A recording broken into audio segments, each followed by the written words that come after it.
This is not the real Chris Eubank. This is an all image that he's portrayed, and he's stuck. I couldn't box to save my life, but I can have a fight.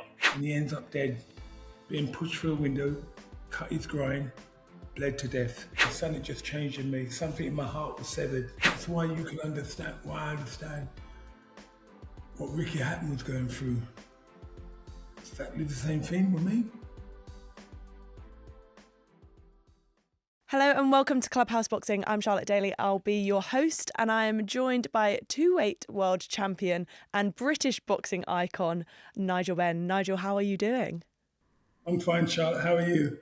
Yeah, I'm not bad, not bad. I was just saying to you there off camera that I was pretty jealous that you're in Australia at the moment, must be living it up in the sunshine, but you've just said that it's absolutely chucking it down.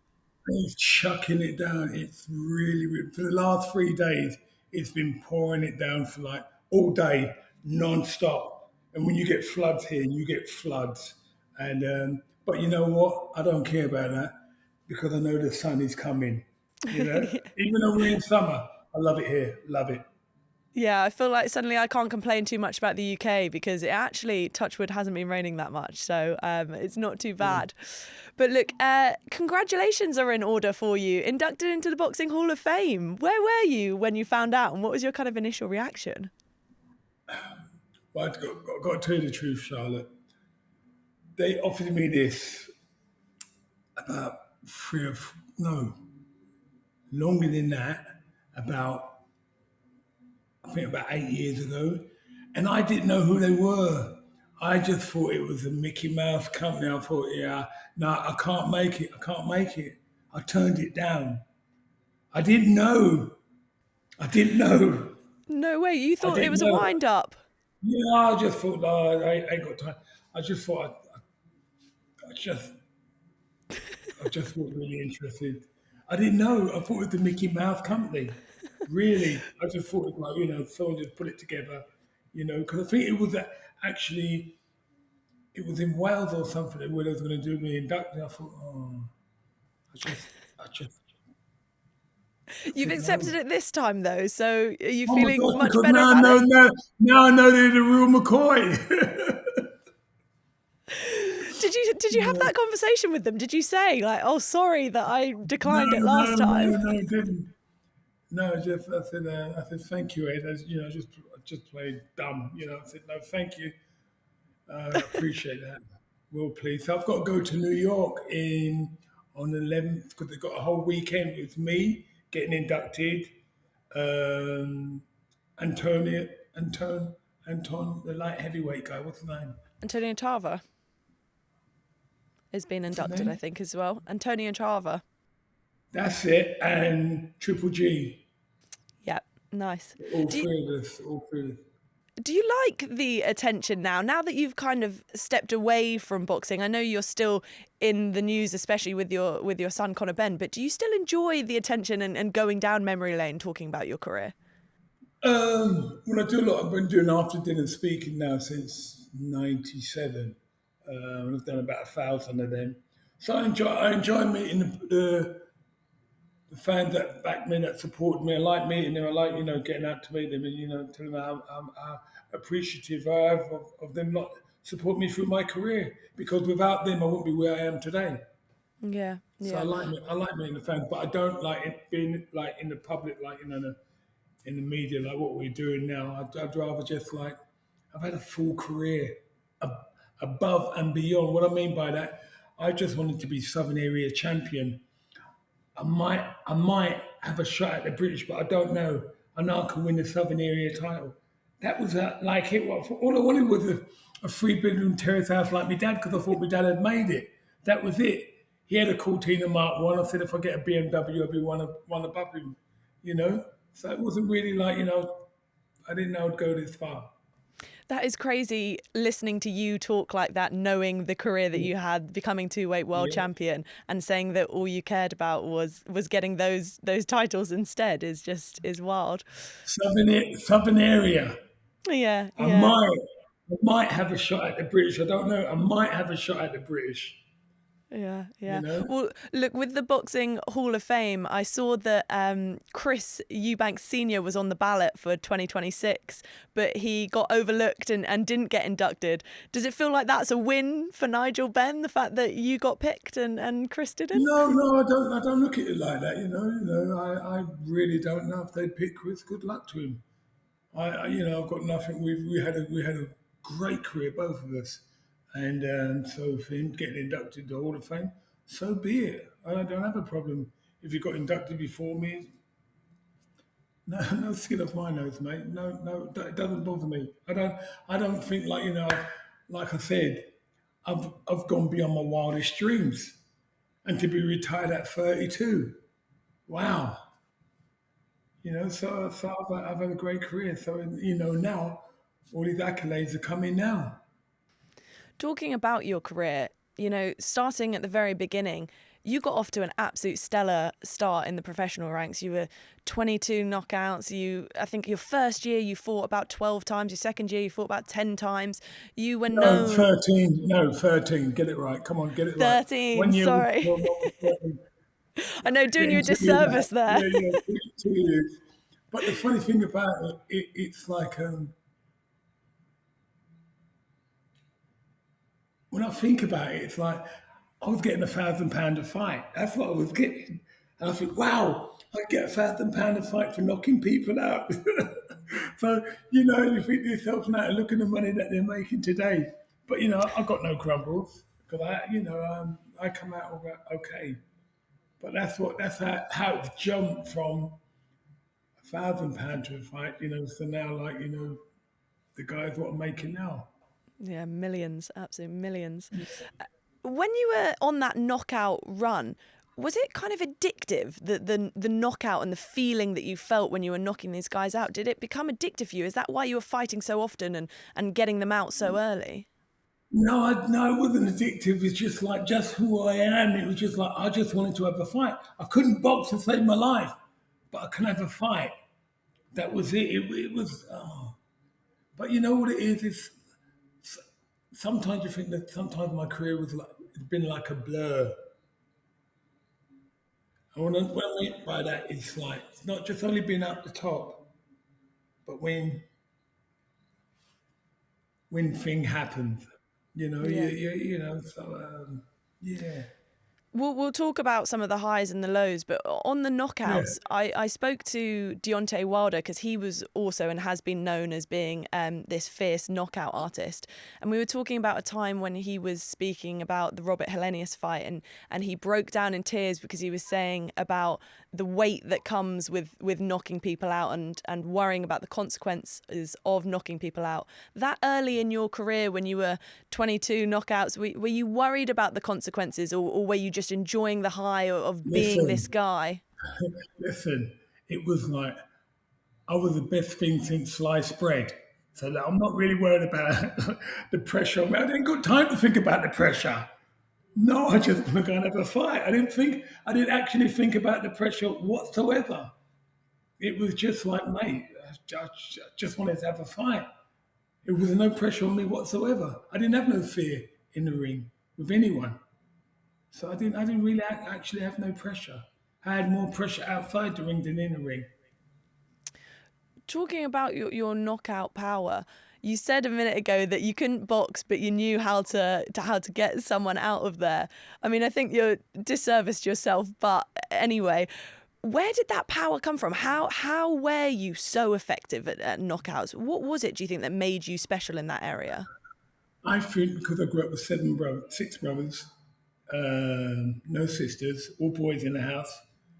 My dad was a big, strong, strappy man, and he didn't play around. I love my dad. He was a he was loving, disciplinarian, and everything. You know, when I crossed the line, he would quickly put me back in pace. So I grew up back in the days.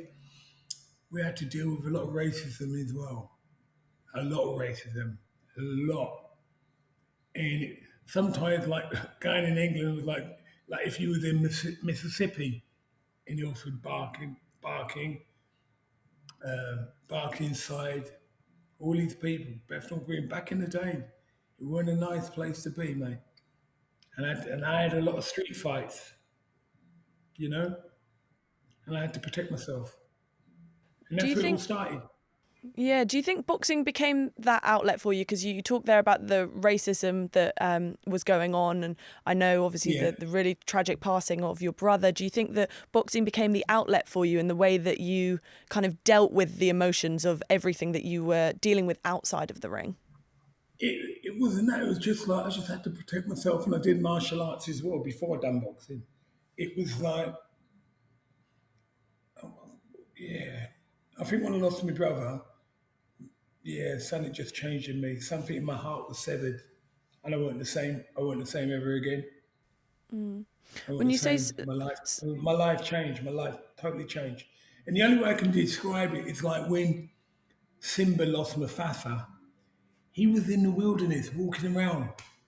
That was like me, what my life was like. Since my brother died, at the age of 8, I was smoking cigarettes. By the age of 12, I was smoking spliff. Yeah, life just changed. In something was severed in me. It's just like I didn't have no feelings. Yeah, that's when you say changed and something severed within you. So was it just the care and the emotional side of it that you just didn't want to have those feelings Well, anymore? no, they're just taken away. It wasn't like I didn't want them feeling them. It just went. As soon as I lost my brother, because I was like close to my brother, and sometimes on the bunk bed I go and sleep with my big brother, and he died at 17. You know, and you think to yourself, and we thought then that he was a big man, but he was a little boy. I was 8 years. I was like tied to him, and then all of a sudden he got taken away, and then my life changed. Totally changed. Totally changed. It was no, and you know what it is? It was not repairable.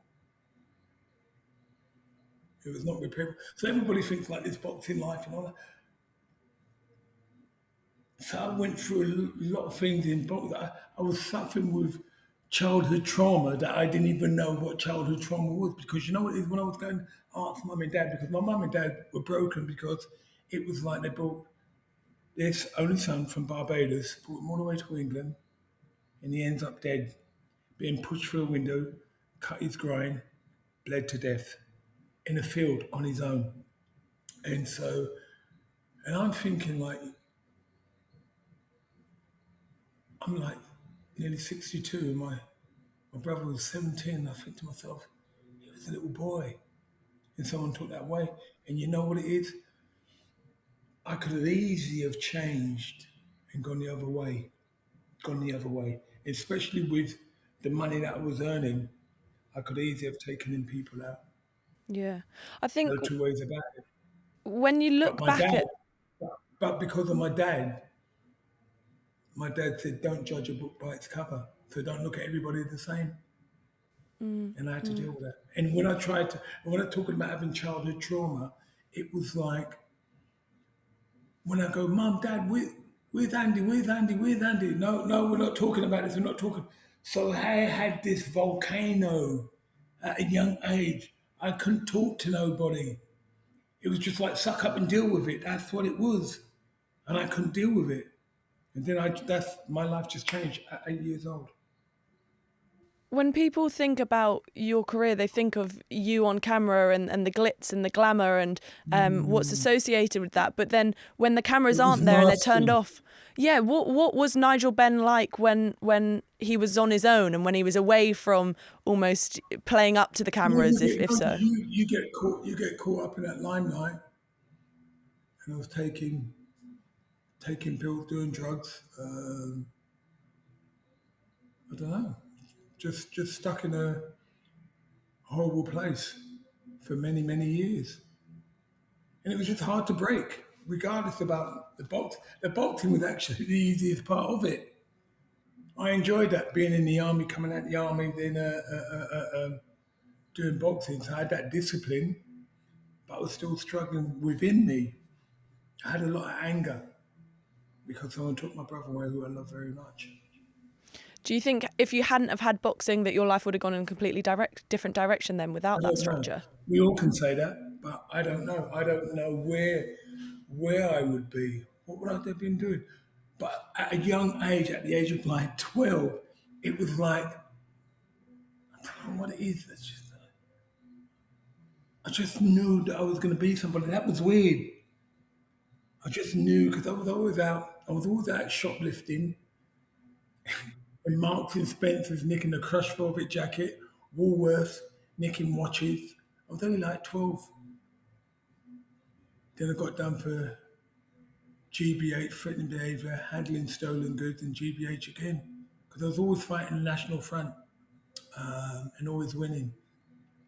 But my dad told me, my brother John was in the army for like 9 years. So my dad encouraged me to join the army. And everyone thought, oh, you'll be out in 3 weeks. And I didn't. I was there for 4 years, 256 days. Do you look back on that? Yeah, I was going to say, do you look back on that army time fondly then? Oh my gosh, yeah, of course I do. Yeah, that was the best part of me because you grew up with these army guys. Oh my gosh, yes. I've got a good friend from Newcastle called Toma Donkey. Or, just a good friend of mine. And a lot of the guys in the army that you stay close to, even though I don't see him now, but they were like close friends of mine. And yeah, you have a good bonding because you're with them all your life. You're with them every single day. And then that all changes when you come back out into Civvy Street. It's completely different. And you've got to find your feet. And I became a security guard. And guess where I became a security guard? In Woolworths. Really? Yeah. Oh my gosh, yeah. All that. Yeah. You went from shoplifting to stopping people from shoplifting. Yeah, store detectives. That's it. Store detectives. Oh my gosh. Well, back to your boxing career. Your first defeat came against Michael Watson. You're obviously riding that high, and then the fight came against Michael Watson, and you were stopped in the 6th round. What was it like having that first defeat? How did you kind of take that and deal with that? Oh my gosh, I came home and cried my eyes out because I think I was the best thing since sliced bread. And all of a sudden, I've got battered. And you know what it is? Because what happened when I fought Michael, I only had one gear. I never had no second gear. I had one gear. So then all of a sudden, my trainer said to me, come on, go out there and steam him. And I'm looking in the boxing pamphlet, steam him. I can't find that in here, mate. I'm banging trouble. I didn't know what to do. And it come to like the 6th round, I think, and he just hit me with a jab and I went down. And you know what? It was the worst feeling in the world. Not losing to Michael, going to the gym. I mean, into the changing room, sorry. And there's nobody in there. It's so quiet, you can hear a pin drop. It's only you and your jock strap, and that's it. Nobody was in there. After that defeat, I had like an entourage, and when that all happened, everyone went. So I remember them days. So it's not all like bed of roses and all that. No, it's some dark, lonely places. Did it make you reconsider how tight you kept your group, considering, as you said, a massive entourage, and then in the time when you almost needed them the most, they weren't there in the dressing room for you? Did you kind of cut back a little bit after that? That wasn't there. You know what it is? Majority of the time, I made people rich. I was a golden goose. And I had like 5 trainers. I didn't care. My arm gets broken, nobody gets paid. Nobody don't really care about you. Back in the day, back then, nobody didn't care. They're all looking out for themselves. Is it hard to? So don't think it's not like what I see Conor's team with. We weren't like that. We weren't like that at all. Yeah, Money. Is it hard to understand then when you're in the thick of it, the relationships, like what's genuine and what's not genuine then? No, you don't. You kind of think when you retire, you think, man, yeah. Because being honest with you, I'm not with anybody no more. I'm just my best friend is my wife, and that's about it, really. So I mean, you can So I had a great career, but yeah, at what cost? At what cost? I'm not putting you on a Debbie Downer, am I? No, not at all. No, it's fascinating hearing you talking about it. Yeah. With that Michael Watson fight, then afterwards, was there any part of you that doubted the ability to kind of go past 6 rounds? 100%. Oh my gosh. You could have understand that the devil's attacking me. The next fight I was having, oh, speaking to me, oh, can you do 10 rounds? You got to stop at 6 rounds. You can't even do 12. So you think, what? Where that all coming from? So you doubt in yourself. And that's why I left England and went to America to start training. Yeah. What was the biggest change when you went over to America? What did you notice the most in the change of environment within training? I think, yeah, well, I got a different trainer then. I had Vic Andretti, who was a good trainer, and he was a good friend. And but what it was, I needed to get away from my lifestyle because, like I said, I thought it was the best thing since sliced bread. I just needed to get away from that, and then I was doubting myself, thinking, have I been fooling the British public? Have I lied to them? I said I'm going to be world champion and all this, and so you start doubting yourself, And I never done much sparring. I'm like, through my career, I wasn't really one that liked sparring. I hate actually, like my son Connor, he friggin' loves sparring. I was the opposite. I like a fight, but I don't like getting bashed up in sparring. And that used to happen to me a lot when I was in America. It's surprising someone like you didn't like sparring, because you even said it about Conor there, that he loves sparring, and a lot of boxers, when you ask them about camp, they love sparring. And as somebody that could knock someone out and beat someone up, you think you'd almost enjoy it being in camp and having a knockabout with these guys. Listen, when I was sparring, the knocking about was hurting, and I'm not getting paid for that. And some of these guys, when especially in America, they want to take your head off. See, when I was sparring it, when I was in England sparring, and people come on and say, hey, take that easy, mate. Or you'll get your P45 in your home. It was completely different in America. They were like guys that, I hate to use the term, but they were like street punks that come off the road having a fag. And I'll do 8 rounds of you, and I'll be like, who? Me. I mean, yeah, and then sometimes, there's some good gym fighters in America that don't make it, but they're brilliant gym fighters. And I had to learn my trade in America. Do you think it's also a factor of, like, I want to get in and say that, I put it on Nigel Benn? Do you think that because of the name associated with you as well, it's bragging rights? A lot of people want that. They want to talk that. They want to talk that smack. Of course, they want to talk that. Yeah, I had Nigel Benn wobbled. I hurt him to the body. Yeah, of course you get that. But put money in front of me and have a proper fight, then you'll see Different a different story. yeah, that's right. I know a lot of boxers as well. Alexander Usyk is one of them, that he really tries to taper his sparring because of the effects that it can have mentally. I think a lot of people think that the damage is done in the fight, but it's actually the sparring. Was that a conscious thought for you?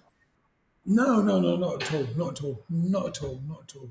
And I look at people like, Tommy Hearns, who I think was one of the fabulous four, Marvin Hagler, Sugar Ray, Tommy Hearns, Roberto Duran. And I watch Tommy, and it's very hard to get his sense. It's all talking like punch drunk. That's because I think he had a lot of hard wars in the gym. I wasn't going to do that. I'm not going to have hard wars in the gym. And I think that's what happened when you look at some of these people that, that most of the fighters that I know, they're all struggling. The ones that had hard sparring in the gym. Yeah. Terry Norris, another one, struggling. Not me. What going to happen to me? Do you try and pass that down to Conor? Because we just said that he loves sparring. Do you ever try and say to him, right, come on, like, let's maybe not do so many rounds, or let's, not spar so many days, or... No, listen. He's a dad. He's a husband. And you know what? I can't tell him. He loves it. But I don't see him going in there. He had some really decent spars, but he don't really get bashed around in there. He might get a couple of shots, but that's him. That's him. We're completely different. In certain things, me and Conor are completely different. But but that's him. That's what makes him tick. So I'm not going to try and change him. If I thought that he was taking a lot of big beatings, but he already knows though. He already knows. Yeah. You obviously moved on and won your first title, Doug DeWitt. It was WBO, I believe, was your first title. What was it like winning the world title? I was going to say, what was it like realising your dream? But you said that you never even dreamt about a world title. It was always British. So. It was like, it was like, I've just won my world title, the WBO. I think the first time in America, an Englishman has won a title away from home, and I was just in shock. It never kind of settled down. Freaking hell, I'm world champion. So them Southern area titles that I didn't even get the chance to fight for, straight to the world title. What was it like coming back and having the attention and almost the praise of it all? It's really weird, because you're on cloud nine, but there's some still negative thoughts going on in my life. Yeah, I heard Joseph Parker once talking about becoming world champion, and he said that everyone was almost more happy than he was. Like they were delighted about the world title, but he had his own problems going on, and it almost made it feel worse for him, because it was like, well, now I'm on top of the world and I still don't feel better. So what am I going to do that's going to make me feel better? Well, I think you know what it is. My breakthrough only came when I retired, but we can talk about that later on. But I was still living this kind of lifestyle that really, I was still living that kind of lifestyle that wasn't good for me, because I was out partying hard as well as a world champion, and you had everything thrown at you. You got to understand. Not too long ago, before I started boxing, before I joined the army, I remember it today. I remember I used to get £36.40 signing on the dole. I never forget that. I still remember now. Nearly 62 years, I still remember signing on, getting £36.40 every 2 weeks. And then all of a sudden, it's life-changing. Winning that world title. You have so much opportunity now. You talk about the fact that outside of the ring you were partying and you were doing all sorts of things, but how were you able physically to do that and also perform and compete? Because I mean, after the DeWitt fight, it was the Barkley fight, I think, and that lasted a round. So if you were going out partying, and how physically were you able to still perform? Because that's the way I am. I was in the army. I got that discipline. When I'd go away and train for like 8 weeks, that I stopped all the partying and just concentrate on fighting. That's it. I'm an ex-squaddy, so I know what it takes to be a champion. Dedication. So I had that drummed into me by the Sergeant Major. I remember when I fought Gerald McClellan. Well, first of all, I go back to the army day. I was running, I was doing like a 400 relay, and I came in second. And the Sergeant Major, oh my gosh, he went off at me. You you this, you that. He said, you're a waster, you're this. Be number one, second to no one. And what did Don King say to me? You made a believer out of me. You watch it straight after the fight. I said, I'm number one, second to no one. That's what the army drove in my head from that time when I was an 18-year-old kid in the army. The sergeant major gave it to me. And I remember after the Gerald McClellan fight, and Don King said, man, you made a believer out of me. And I said, yeah, I'm number one, second to no one. And I remember that. That was because of what I learned in the army. So I've got that. I had that discipline. No one has to get me up to go training. Even to this day now, I train twice a day, every day, without fail, at 62. Do you ever regret that, though, the fact that the partying? Because if you were able to perform the way that you did and win titles in 2 weight classes whilst the partying and the smoking and everything like that, do you ever think about what could have been if you had treated your body as a temple and not done the partying and the smoking? Do you ever think about what it could have been? But do you know what? Would I have been me? I would have loved, you know what I mean? I would have loved to have been that person that was faithful to my wife, that was at home with my kids. I would have loved that. It's only like now you realise what a wasteful life I lived. You know, but we can't put the clock back because, like I said, there's so much things that have happened that to be able to fight at Old Trafford in front of like 47,000, over 18 million people watching in England, and nearly half a billion around the world, mate. I wish there was pay-per-view then. Oh yeah, you would have been in the money there. Yeah, but you know what it was? Yeah, we still came out good. So, you know, but yeah, I don't know. Where I am today is only because of what I went through. Would I have had a relationship with Jesus now if I didn't go through all of that? Well, I think that I don't need him. Now I do. And how blessed am I now to have him in my life from going through all that negative. It's been very, very painful, and thinking about the childhood trauma that I had, I've dealt with now, that I didn't deal with at the time, because it wasn't that way then. And that's why you can understand why I understand what Ricky Hatton was going through. Exactly the same thing with me. Suffering with depression for a very long time, many, many years, didn't know how to deal with it. You know? Do you think, just as you brought up Ricky there, obviously the really tragic passing of him, and we've heard so many other boxers that when they retire from the sport really struggle. Tyson Fury has also been a big one that's talked about mental health and struggling as well. Do you think boxing should really be doing more to look after its athletes? Clubhouse Boxing is powered by our friends at Betway. For exclusive acquisition offers, free bets and much more, download the Betway app now. I think, of course, it should be. I think, you know what it is.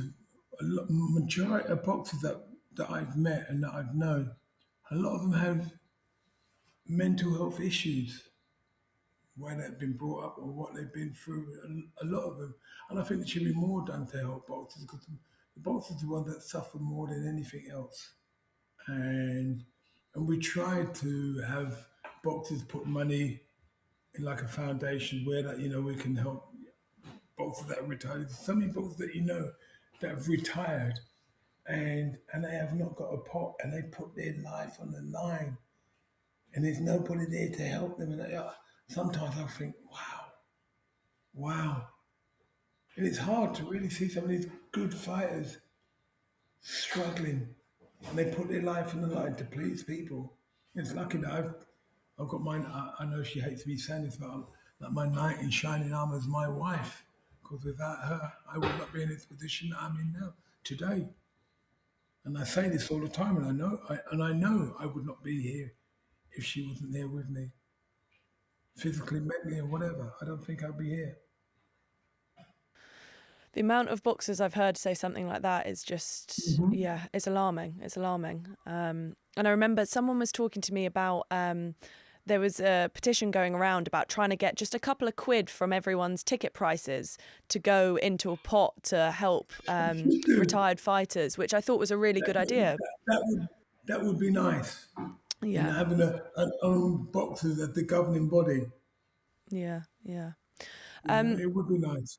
Another part of your career was obviously your fights with Chris Eubank, the dance partner as such.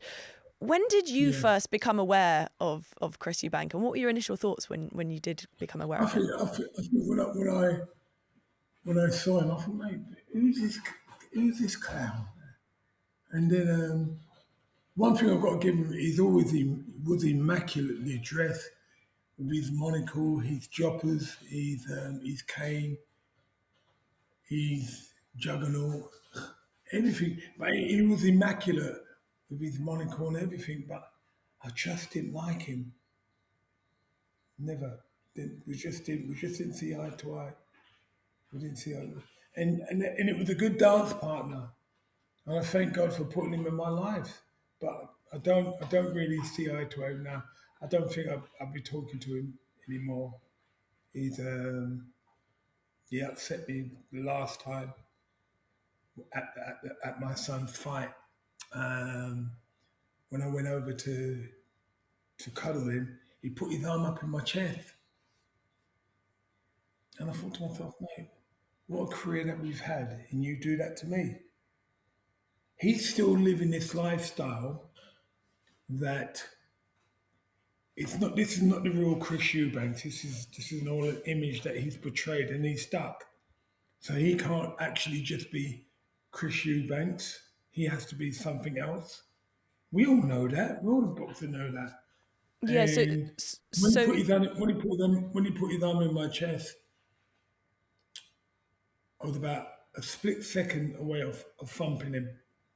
Was that at the weigh-in when you were facing off with That's right. Conor and Chris, and then you and Chris were facing off? That's right. Yeah, he I saw put his that. arm right up in my chest. And it was just when I thought to myself, why are you carrying on like that? And he's got that image. And then he tried to shake my hand in the ring, and I told him to go. Don't want to talk to you. And I don't think I'll speak to him again because he's got this image that, that he likes to portray that he's a gentleman. He's far from that. Not that I'm jealous of him, but I think what we've been through, we've had a great career. We've been able to bless our sons, to give them an unbelievable lifestyle. Because I can assure you, if the name was Conor Williams or Chris Smith, they're mostly getting about 500,000 a fight. But yeah, so me and him done good. So I think that he should have been brought me in, hugged me. I would have hugged him back. But then to carry on like that, I've got no time for that. I really haven't got no time for that. We'll go into a little bit later the fight between Conor and Eubank Jr. in a bit more depth. Yeah. But they ended up sitting you and Senior next to each other, didn't they? Was that the first fight or the second fight that they had you ringside next to each other? The first fight. Yeah, we was okay. And then when his son won, first thing I did when I shook his hand, and Chris, got no problem, but don't carry on like an idiot. Yeah. Don't carry on like an idiot. What was it like, though, sitting next to him watching your sons? It must have been a little surreal moment, you two old rivals sat next to each other watching your sons do what you did. No, it was just, Charlotte, it was just a part of life. It's just like, we were watching our son fight.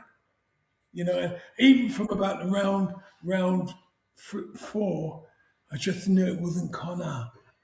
It wasn't Conor. It wasn't the Conor that I know, the Conor I watched train. I think he went in there with that attitude, I'm going to take his head off him. So now he's thinking that. All his boxing went out the ring, because when you see the second fight, it's a completely different fighter. Yeah. So he went in there with that attitude, I'm going to take his head off, because he cracked him with an egg. That was it. Yeah. Well, that was funny though. That was really funny. I like that. I'm gonna go into that later, but I wanna go back to your first fight with Chris. Yeah. Talk me through that fight now that you're so far removed from it. What's your recollection of it and your experience of Of that the fight? first fight between me and Chris, Yeah. you know what? I looked at him. I thought to myself, "Wow, what a frigging physique that this guy's got on him, man." He had a neck on him. He had a head like a mallet. He was just rippling with muscles, and I was the same thing with Connor. All I wanted to do was take his head off. So I'm going in there with my wrong attitude because I think what he done, he really got under my skin and he knew how to do that. Just the same way that Chris Jr. knew how to get under Connor's skin. And I remember him hitting me. He really hit me hard. I thought, this guy can punch. Mate, he can punch. And I think it was just his night from early doors. I think he got me a thumb in the eye, and my eye just come up. So every time he was hitting me, I I couldn't see it, but he was really strong, and he wobbled me about, I would say, about at least three or four times in that fight. He wobbled me. But yeah. All right, I'm just checking, just saying that I might have to move in a minute because the battery's going to die. That's all right. But No worries. yeah, he was strong, and regardless whatever I'd done that night, it was always going to be Chris's night. Always, always. It was just like, yeah, he prepared like the champion. Not saying that I didn't. He prepared really well, and he was strong, and he can punch. Considering how much you disliked him going into the fight, how much of a bitter pill was it to swallow losing to Oh him? my gosh, I think I still got it lodged in my throat here. Yeah, because you know he's going to be walking around, and like when I lost to Michael, it was completely different. It was like, you know what? He's a good guy. He don't speak bad about anybody. But I had this person. I thought, oh my gosh. Oh my gosh. And the funny thing about it, what was really funny, it was like that fight was like 400 grand. That was a lot of money back in the day. And then I went down to like 35 grand. Oh my gosh. All in vision of everything I had, poop, poop, poop, they all just disappeared. And then to lose to someone like him, oh my gosh. And you knew I was going to get stick. You know he's going to say I was always beneath him. So you knew it's going to be hard. You know it's going to be hard. You know. Well, before you had the rematch with Chris, you went and won the WBC title, which was, just an incredible win for you. Did you feel like you almost needed that at that point? Was that a good timing for you, that you felt like you needed that? Needed what? Say it again. Say it again. Winning the WBC title in between. Oh my gosh, that's the premier belt. What are you talking Exactly, about? yeah. The premier belt. You know, to win it. And you know what it is? It was same again. Come here. This is my Hello. Levi. This is Levi. We're going to be He's the talking next about man. you shortly. He's the next Trent Arnold. There we go. Heard it here first. Yeah. But Right. yeah, So where winning were we? that WBC Oh belt yeah, was, because you know what it is? Because it's like, you're not in the fourth division no more. You're in the Premier League. You got the WBC. And Eubank was at the fight. But the funny thing about it, Charlotte, both times I've had to go abroad to get it. But going to Italy, and I'm telling you now, going to Italy was the most racist place I've ever fought. Oh my gosh. Oh my gosh. Did I get a lot of grief? Oh, wow. oh, horrible, horrible. But you know what? And I had a few fellas there with us, mate. As much as they give it to me, I'm giving it back to them. Yeah. I'm giving it back to them. I'm letting them know. Letting them say, yeah, I'm here. With a couple of naughty boys I had around me, we would have gone for them. I'm not playing on that. No, I ain't putting on your racist on me and think that if I'm going to sit down and think, oh, shy away. I deal with racism head on. Head on. I don't muck around. I deal with it head on. That's just me.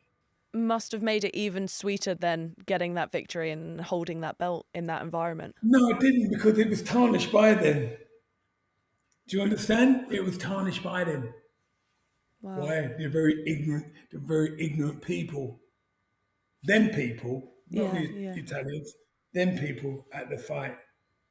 That's so disappointing for you because you said there, which everyone in the boxing world kind of agrees, that the WBC belt is the belt that all the fighters want. And to have that moment tarnished for you must be gutting. But you know what it is?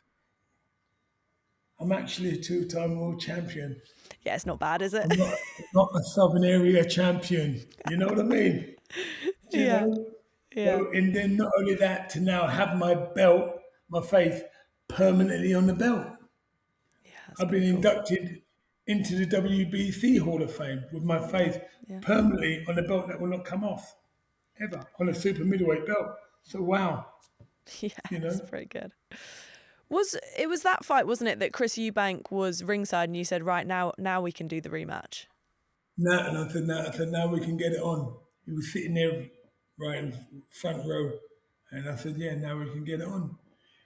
And then we had the next one. But this time I knew the fight would be different. Was there more pressure going into the rematch because you wanted to get that victory and you were so frustrated from the first fight? Did you feel more pressure or less pressure going into the rematch? Like I said, I didn't really have no pressure. I just didn't want to lose to him. That was it. It was just I just didn't want to lose to him. It was, but I knew where I went wrong because when the first time I fought him, I just came straight at him. This time I was bobbing and weaving underneath him. He was missing me with a lot of punches, and even he says now, if you ever have a chance to ask him, he'll tell you that he knew Nigel won the second fight. Yeah. Because they said, I hit him low. Have you seen the way where he wears his shorts? They're up here, they're on his chest. You know, they're on his chest. I hit him low, in the chest. You know, but you know, as long as, you know, I don't care. I was annoyed that I got a draw, but as long as I got a draw, I still got £1 million around my waist. Yeah. When they read out the scores and it was a draw, what went through your mind in that moment? Obviously, now you talk about don't matter, you've got to keep your belt, you got the money, you know, history making, everything like that. But when it was read out in that moment, what was the feeling? Yeah, I just walked out the ring. I just went in a good headspace because I knew I won, regardless. I knew I won, hands down. But I'm not going to argue about it. You know, people said, "Oh, and you're a night?" No, not no more. No, all passed. That was a draw. I would have been really peed if I didn't. If I lost the fight. Yeah. One of the things that everyone talks about was the ring walk saga that happened. Do you remember people were saying that the Benns had sabotaged Chris Eubank's ring walk, and what was all of that? What happened? Yeah. Well, that was it. Yeah, that was down to Ambrose Mendy who messed up his ring walk, and I frigging paid the price for the first fight, didn't I? Give me a good hiding. Yeah. The other thing around that kind of those years was the ripping up of the Boxing Board of Control license. What was the reason for that? Why did you feel like you wanted to make that statement? It's nothing hard. They don't recognise the WBO in that everybody's fighting for the WBO. I was the first one to bring it over, so they didn't really recognise it. So I thought, screw you. I fight under my American license. I don't need you. I don't have to pay you. As simple as that. You don't recognise me, but you'll all recognise the WBO now. Yeah. When Tyson Fury has it, and everybody, only other WBO champions, that I brought the belt over here, the first person to bring the WBO belt over here. And they didn't recognise it. So well, I don't care. I'm not going to no sweat up on my nose. I'll carry on fighting under my American license. I don't need you. I don't need you. You know? One of the Maybe. other major fights in your career was obviously the Gerald McClellan fight. When someone brings that fight up to you, what emotion does it bring to you? Is it delight at your performance, sadness because of what happened to him? What emotion does that fight bring to you? No, absolutely none whatsoever. I don't even think about it. Because you know what it is? I remember I was meant to fight a guy called Michael Nunn. Michael Nunn was a 6'2" slippery southpaw. And Don King said to my manager, this is what got back to me. He said, look, we'll give you an easy fight. We'll fight Michael Nunn, but we're going to take 100 grand off. My manager come back and told me, I said, I ain't taking no 100 grand off. He said, if you don't, we're going to bring in Mini Mike Tyson. That was the exact words. We're going to bring in Mini Mike Tyson. He thought I was going to go, oh, okay. I don't move like that. I'm an ex-squaddy. I'll have a fight with anybody. And so when they started saying, like, we'll bring him on. I'm not going to sweat. I'm not worried because, you know, if everyone, before I get back to what I was saying, everyone from the Sun, the Mirror, the Daily Telegraph, the Times, the Guardian, the Mirror, everyone had me to be knocked out between round 1 and 3. No one. Only one person, that was Ken Gorman, God rest his soul. He said I would stop him in 10 rounds. He was the only one from the start. But everyone else me to lose. But so the difference is, I'll tell you what really got me with Gerald McClellan at the time was he looked my dad in the face and he said to my dad, I'm going to hurt you, boy. And my dad said in his Bajan accent, you got to do what you got to do. And I thought to myself, mate, don't talk to my dad like that, man. That really annoyed me. And I looked at him, I'll be honest with you, I wasn't scared of him whatsoever. You know, didn't care who he was. Did not give one iota. But what happened, I looked at him, he just looked slim in all that. And I just knew I was going to win. I just knew. No hands down, I knew I was going to win. And I remember I was bobbing and weaving in front of me, and he hit me. And I thought, oh, and then he hit me again in the same place. And I remember just going down. Well, I don't remember going down because I went down and I looked up and I thought, I'm on the floor. And then I got up and I was just throwing punches. I don't know what I was doing, I was just throwing punches. I got back to the corner. I think Denny Mancini took over. My countryman, Denny Mancini, God rest his soul. He took over and he said, look at the state that you got him in. And I'm sitting there like that. He said, look at the state he's in. You got him, mate. You got him. And I thought, really? Really? And then watch the second round. Now, something's happened, never happened to me before in my whole life. Something in my subconscious changed. Don't know what it was. Don't know if it's the power of the Holy Spirit or whatever it is, but my whole attitude changed. I started chasing him. Watch the fight. The second round, I'm going after him. Even he was hitting me with big shots. Yeah, so what? I didn't feel nothing. Even when he put me down in round 8. It was like half punch, half slip, and I went down. And I remember giving an uppercut, left hook, right hand, and thought when you come out for round 9, you got more of this. I didn't feel nothing. And then, in round 10, then, he goes down. And the funny thing about it, after the fight, it's so weird. All I wanted to do, didn't care about the fight. All I wanted to do was go down to Ministry of Sound. That was it. Just want to go down to Ministry of Sound because I love music. I love partying. That was it. Didn't care about the fight. Got the fight out of the way, boom, let's move on. That was my attitude. But that was what was wrong with me going on in my mind. Yeah. This is where, like, I can't really say it was a dark, but it was a dark patch in my life. But it was like I just loved the party.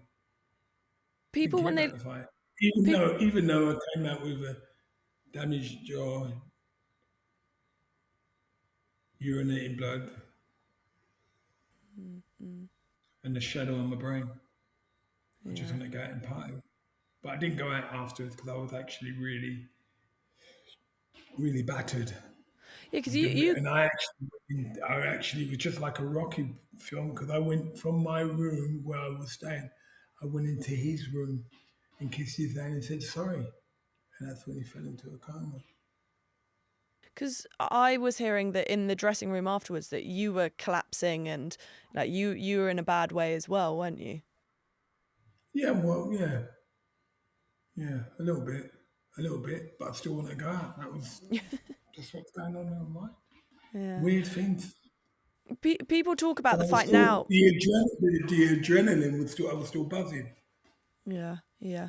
When people look back at the fight now, and it's easy to say when you're watching it in hindsight that they were looking at the excessive blinking from him and, you know, not being able to keep his gum shield in and things like that. But the fact that he'd put you down in the eighth and then kind of was carrying on, people thought, oh, he must have been fine. But did you notice anything or anything when you're in the ring that you're kind of thinking, oh, that's weird? I'm not looking at no. I'm not looking at nobody if they're blinking. I'm focused on what I have to do. I don't go in there thinking, oh, he's blinking. Ref, look, he's blinking. He's blinking. Referee's going to say box on. So Yeah, I'm not thinking about that. They, like I said, after the fight, I remember reading headlines on the news of the world. We wanted Ben dead. Now we want his money. So when I thought, so they weren't nice people. I'm sorry. They who weren't was that nice. from? From his family. Wow. We wanted Ben dead, now we want his money. You've got, at that time, you had a billionaire promoter, Don King. Go and see him. Everything I'm doing for my family. So when you see this, we wanted Ben dead, now we want his money. And yet,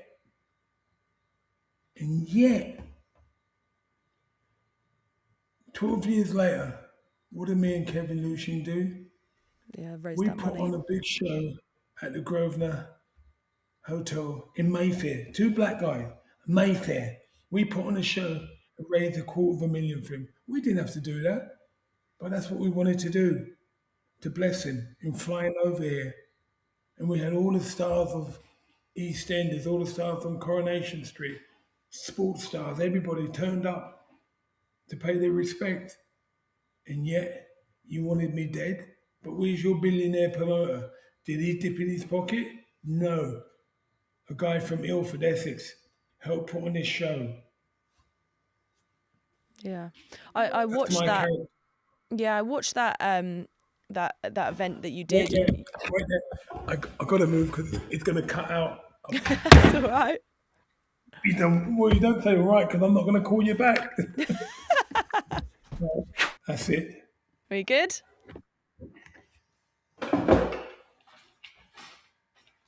I think so. Yep, I think we're good. Perfect. Yeah, I was watching that that kind of gala or the evening that you did, and you walked in with him, and I saw on stage, I think it was. You were emotional though, like you were crying at one point. So there must be some Well, emotion with it attached, of or was course that it just the was because occasion? no, because at the end of that day, I became born again Christian. My whole life changed. I'm not the dark destroyer no more. Yeah, So you look at it, things completely different. Because I was an angry man. I'm not angry no more. yeah, And yeah. at that time, I wasn't angry. I was a Christian, and my whole life changed, and so yeah. So no, I just wanted to do what I can do, and that was it. And for the end of your career, obviously, Steve Collins was the final fight. But at what point did you know that it was time that you wanted to retire and it was the right time to hang up the gloves? Because it was, I even bet 100 grand that I'd beat Steve Collins. Bet 100 grand. I'm not. I've never done that before in my whole life. So I know for a fact that was the end of me. I don't need to go and spend 100 grand to try and lift me up. That was it. It was just everything was just over. I just knew. I said I'm gonna go home, have a big cry. I didn't cry. That was it. That was it. It's all done. No, not crying. Like I said, Charlotte, I've had a blessed career. Yeah. What more can I have done? Yeah. Could I have done more if I wasn't doing what I was doing? Having little fellas smoking spliffs, smoking cigarette from the age of 8? Don't know. Yeah. Well, Conor is now boxing for the Benn family. He obviously is following in the footsteps. Did you want him to box, or did you try and talk him out of it? No, it's so funny. He started boxing with me, just playing around in the garage. I'd hit him on the pads and all that, and he was really good at it. But he never took it seriously. And then we sent him back to England to start boxing here. And when he had his first fight, oh my gosh, it was like punching like that. It looked like Doc Cotton with a handbag. You know what I mean? And I thought, oh my gosh, he might become Southern Area champion or something. But he's just excelled. He's so dedicated at what he does. I mean, fitness-wise and the dedication between me and him, I'm like here. He's just another level, another level, another level. He will be world champion. I'm very sure that he will be world champion. I came out to camp to visit Conor before the first Eubank fight over in Spain, and watching the two of you interact in the gym. Hilarious. The competition between the two of you. I remember you were both sat on the watt bikes with the altitude masks, and even through the masks you were shouting at each other, being like, oh, I'm on a higher level than you, you're not going fast enough, like things like that you always, it seems like in the gym you're just constantly battling each other. We have good banter with each other, and yeah, it's just like, we just love each other. And I know what he's done, what he's achieved, where he's going, what he's doing, and I can't fault him. He's got a good team around him, strength and conditioning coach Dan, Lee the lawyer, Pedro, Tony. Yeah, he's got a good team around him, and yeah, may go from strength to strength. The Chris Eubank fight, though, it did happen. The first one, then obviously the second one. First one was a loss for Conor. A lot of the narrative for the first fight. No, hold on. You can't skip past this, because at the end of the day, I've got to give him a bit of grief. You know what I mean? Because he used to give me a grief about how I lost the Eubank thing. You already done the same thing. And the funny thing, I've got to tell you this joke. The day that he got home, because he was getting praise from everybody in the street and blah, blah, blah. They were all going crazy. And he was just really excited because they took him out from that dark place. And everyone said, oh, you fought really well, oh, mate, blah, blah, blah. You could have won that. It was that close, blah, blah, blah. Anyway, we got him, but he got some people lifting him up and praising him, stopping him and asking him for his autograph. For like the whole hour we was in having a coffee and a cake, and the people going crazy. Anyway, we got home the next day, and I can't remember who it was. Me, Dan, and somebody else, Pedro, in the sauna, and I got in there, and he went, "Oh, can you shut the door?" I said, "What are you on about?" "I'll shut the door." I said, "What are you shouting at me for?" "You frigging loser." That's what I said to him. And everyone burst out laughing, because that's the kind of relationship that we have. Because at the end of the day, because then he got me back when he won the fight. Yeah. But for the first fight, I gave him grief. I was not going to let up. I was not going to let up. I give it to him. I called him a loser like he called me, because he said to me, well, if you done the business, I wouldn't be fighting now. But because you messed up. This is before he lost. I said, I've got to take control of this. So anyway, I give it to him. Yeah, couldn't help yourself. No, I couldn't, because he done it to me. You said earlier that the egg slap and everything like that really kind of heightened the emotions going into that first fight. Yeah. Do you think that Chris just had this ability to get under Conor's skin in the build up to that first Oh fight? yeah, of course, 100%. Conor just lost the plot, and Conor was saying to himself, "Yeah, I'm gonna knock him out. I'm gonna knock him out." That's all that's going on in his mind. And so what does he do? He goes out, start pulling big punches from South Africa, from Germany, all pulling them right back, swinging them in, just having a street fight. That was it. It wasn't a boxing match; it was just a street fight. I remember in the build up to the first fight, because he kept taking aim at Conor for the testing. But then there was one point that really pushed Conor over the edge, and it was when he started making comments about you. He was saying about Yeah. the linking, saying that oh, Conor, you failed a test, and your dad should have failed a test, or it's something. I can't remember the exact wording of it, but that really got to Conor. How much did that annoy you, that he was trying to taint any of your legacy? I don't know. That was water running off a duck's back. He ain't done what I have done. He ain't been in the Guinness Book of Records. He ain't inducted to the Hall of Fame. He ain't been voted the best super middleweight in history. Hello? What have I got to worry? Yeah. If he said like, I smoked spliff and took little pills and all that, yeah, put my hands up. So what? Yeah. But for performing enhancing drugs, never in a million years. Not who I am. Because if I'd done that, it'd be like I'm cheating the British public. And I love the British public. You know what I mean? They back me, I'm gonna back them. Yeah. We saw for the first fight, there was a lot of news around the fact that Junior and Senior reunited on that night. And obviously there's that iconic video of you and Conor standing in the dressing room watching Senior and Junior get out of the car. What Yeah. did you make of the whole reunion? A lot of people are saying Well, that Senior was paid. I honestly believe in my heart he got paid for that, and I think it was like $250,000. I said that on TV. I said that on Talk Sport. It's not going to change. If you watch that video, and then you would think, if someone said they asked him, "Did you receive anything?" and he went, let me think. You're not gonna think. You think I received no money. I ain't been offered money. That's how you would be. You wouldn't say, "Oh, let me think, mate." And because the day before he was saying to his son, "Oh, you're a disgrace. You're this and that." Next minute, oh, it's all love, and the crowd went erupted. They all went crazy and everything. So, yeah. Yeah, did you Doesn't guys belong know in. that he was going to be there on fight night? Because I know they decided the night No, before, but I don't know if they told you. No. no one told me. Didn't really care. It was good to have him there, tell you the truth. It was good to Yeah. have him there, because then it's a family affair. Me with Connor, him with his dad. Brilliant. Yeah.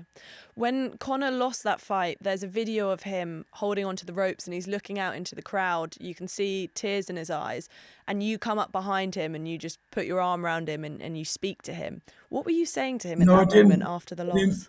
I didn't say actually a word. Watch it. I didn't say a word. I just held him. Not one word came out of my mouth. So you watch the video. Didn't say one word. Yeah. I just coddled him for a couple of minutes. That was it. Didn't have to say nothing. He knew what he'd done wrong. That was it. Not a word come out of my mouth. Yeah. Well, he righted those wrongs in the second fight and got the victory over Chris. What a feeling that must have Easy. been.